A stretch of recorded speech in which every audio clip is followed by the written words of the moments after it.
Bharatiya Janata party ने मुख्यमंत्री का चेहरा बदल के, गठबंधन को तोड़ के, उप मुख्यमंत्री को बदल के, ये तो नैतिक रूप से स्वीकार कर लिया कि ये फेल रही हैं, इन्होंने कोई काम नहीं किया।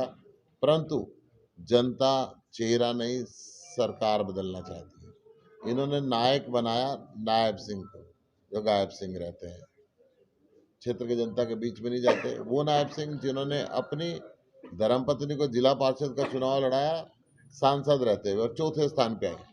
ये कहते हैं ये नायक 10 लोकसभा की सीट जिताएंगे। मैं दावे के साथ कह सकता हूँ, जिस प्रकार डॉक्टर साहब सिंह वर्मा को हटा के दिल्ली के अंदर सुषमा स्वराज को मुख्यमंत्री बनाया था और वो आखिरी मुख्यमंत्री साबित हुई थी, 2.5-3 महीने के लिए रही थी, और उसके बाद 25 साल तक, अभी तक 25 साल से बीजेपी का शासन दिल्ली के अंदर नहीं आया। नायब सिंह भी वही सुषमा स्वराज से होंगे। 25 साल तक भारतीय जनता पार्टी का राज अब हरियाणा में नहीं आने वाले। हरियाणा को उन्होंने तबाह कर दिया, हरियाणा को बेरोजगार कर दिया, हरियाणा में बिजली दे नहीं पा रहे हैं, स्कूलों को बंद करते जा रहे हैं, हॉस्पिटल है नहीं, एक लंबी फहरिस्त है, सुबह से शाम तक इनकी कमियां गिनाते रहे तो इतनी कमियां हैं कि हर वर्ग सरकार का नाखुश है। ऐसा कोई विभाग नहीं रहा जिसने आज तक हड़ताल न करी, परंतु इन्होंने सबको लठ मारा है। सरपंचों के लठ मारा, किसानों के लठ मारा, कर्मचारियों के लठ मारा, व्यापारियों के लठ मारा, और अब ये गोली मारने लगे हैं। तो ये प्रजातंत्र का नहीं होता। केंद्र की सरकार संविधान को तोड़ रही है। बाबा साहब के लिखे हुए संविधान को चकनाचूर करने के रास्ते पे एक केंद्र की सरकार चल पड़ी है। केंद्र की सरकार ने इलेक्शन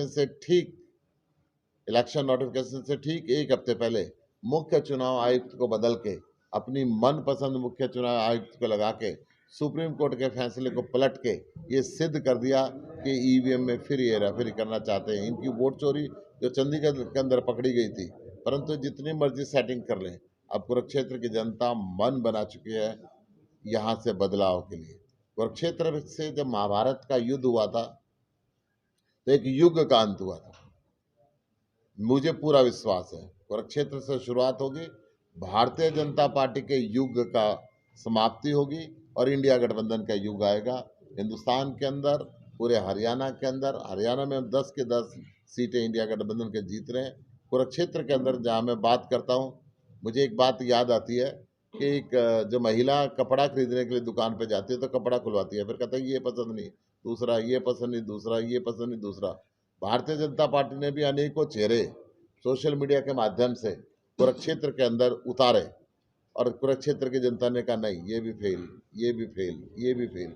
इनको कोई चेहरा मिल नहीं रहा, कपड़े के थान की तरह अपने कैंडिडेटों को बदल रहे हैं। परंतु मुझे पूरा विश्वास है कि आज जो मन कुरुक्षेत्र की जनता ने बनाया है, भगवान श्री कृष्ण का ही आशीर्वाद है, अन्यथा मेरी कोई औकात नहीं थी। इतना आशीर्वाद, इतना स्नेह यहाँ के क्षेत्र के लोगों से मिलता। महाभारत के युद्ध के अंदर जैसे कौरव के खिलाफ पूरी भरपूर सेना थी, बड़े से बड़ा धन धनन्य था, परंतु पांडवों ने के साथ भगवान श्री कृष्ण थे। हमारे साथ भी भगवान श्री कृष्ण है, उनका आशीर्वाद मिलेगा, उनका आशीर्वाद से हम विजय। क्या लगता है अब तक कोई कैंडिडेट नहीं उतार पाई भाजपा, न जेजेपी उतार भी अभी तक उतारा किसी ने? मैं आपको बता रहा हूँ, हार का डर दूर से दिख रहा है। जो भी कैंडिडेट है, सोशल मीडिया के माध्यम से कई कैंडिडेट इन्होंने यहाँ पे उतारे, परंतु हर कैंडिडेट को ये मानना पड़ा कि नहीं, मुश्किल है। अब कुरुक्षेत्र की जनता, पूरी लोकसभा की जनता, कैथल की जनता, यमुनानगर की जनता, रादौर की जनता, लाडवे की जनता, पहेवे की जनता, गुलाचिका की जनता, कैथल की जनता, पुंडरी की जनता, ये मन बना चुकी है कि अब बदलाव चाहिए, अब इंडिया गठबंधन चाहिए। गुप्ता जी 80 दिन का लंबी आचार संहिता देखी है, 80 दिन की लंबी आचार संहिता देखी है, क्या इसकी भी कोई प्लान? देखिए, ये 80 दिन की बनाए, 120 दिन की बनाए, हम तो मैदान में उतर चुके हैं और लगे हुए लगातार सारे कानूनों का पालन करते हुए जनता के बीच में जाएंगे। जनता को अपनी बात समझा रहे हैं, परंतु जिस भी गांव में भी जा रहा हूँ, बहुत से नहीं मिल रहा है। कहीं लड्डू खिला रहे हैं, कहीं दूध पिला रहे हैं, कहीं खाना खिला रहे हैं, तो ये जनता का स्नेह है। अभय चौटाला को उतारा है, क्या कुछ कहना चाहेंगे? अभय चौटाला जी वोट काटने के लिए आए, परंतु मैं दावे के साथ कह सकता हूँ, एक एक किसान आज अभय चौटाला से यहाँ से चुनाव लड़ने की वजह से नफरत करने लगा है। वो कहने लगा कि जीतने के लिए नहीं आए, ये भारतीय जनता पार्टी की मदद करने के लिए आए। भारतीय जनता पार्टी की मदद इस प्रदेश का किसान नहीं करना चाहता, इस प्रदेश का व्यापारी नहीं करना चाहता, इस प्रदेश का युवा नहीं करना चाहता। महिलाओं पर जो अत्याचार इन्होंने किए हैं, पहलवान बेटियों को जो जंतर मंतर पे रगड़ा गया है, जिस प्रकार से ब्रजभूषण शरण को आज तक गिरफ्तार नहीं किया, जिस प्रकार से किसानों पे गाड़ी चढ़ाने वाले इनके मंत्री टैनी को सबसे पहले दोबारा टिकट दे दिया गया कि आप गाड़ी चढ़ाते हो किसानों को और मौत को आप दोबारा संसद के अंदर आओ। जिस प्रकार से ब्रजभूषण शरण को दोबारा संसद में भेजने की तैयारी कर रहे हैं, जिस प्रकार से यौन अपराधी संदीप सिंह को खट्टर साहब ठोक ठोक के कहते हैं इसी को मंत्री रखूंगा, इसी को रखूंगा, इसी को रखूंगा। ये इनका जो अहंकार है, अहंकार तो रावण का भी नहीं रहा, अहंकार किसी का जनता ने छोड़ा नहीं है। आज वक्त बदल रहा है, वक्त इंडिया गठबंधन का। भाजपा नारा देती है मोदी की गारंटी 15 लाख रुपए हर आदमी के खाते में आएंगे। मोदी की गारंटी थी 2 करोड़ रोजगार हर व्यक्ति को देंगे। मोदी की गारंटी थी पिछली बार 70 पार आएंगे। कोई सी गारंटी पास हुई क्या आज तक? जब एक भी गारंटी पास नहीं तो ये सारी गारंटियां इनके फेल है। मोदी क्या करता है मैं आपको बताता हूँ। 450 रुपये का गैस सिलेंडर था, 1100 रुपये का कर दिया, 100 रुपये कटा के कहते हैं बजाओ ताली। मोदी जी क्या करते हैं, पेट्रोल डीजल 45 रुपये था, 100 रुपये कर दिया, 2 रुपये घटा के कहते हैं बजाओ ताली। अरे ये जेब पे डाका डालने वाले हैं। मैं एक कहानी सुनाता हूँ, हमारे मुख्यमंत्री सुनाते हैं। भगवंत मान जी, एक परिवार में शादी होने वाली थी। डाकुओं को पता चला कि यहाँ पे जेवर हैं, पैसे हैं। डाकू गए, लूट लिया, पूरा लूटा, सारे पैसे भर लिए, सारे जेवर भर लिए और फिर चलने लगे तो डाकुओं के सरदार ने कहा भाई कुड़ी किथे है, उन्हें बुलाओ।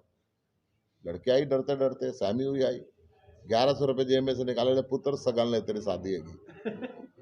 तो ये सारे देश को लगातार लूटते हैं 5 साल। चुनाव का समय आता है 10 रुपये 20 रुपये 50 रुपये 100 रुपये कम करते हैं, सगन दे दिया। अब जनता इन डाकुओं से नहीं संभलेगी।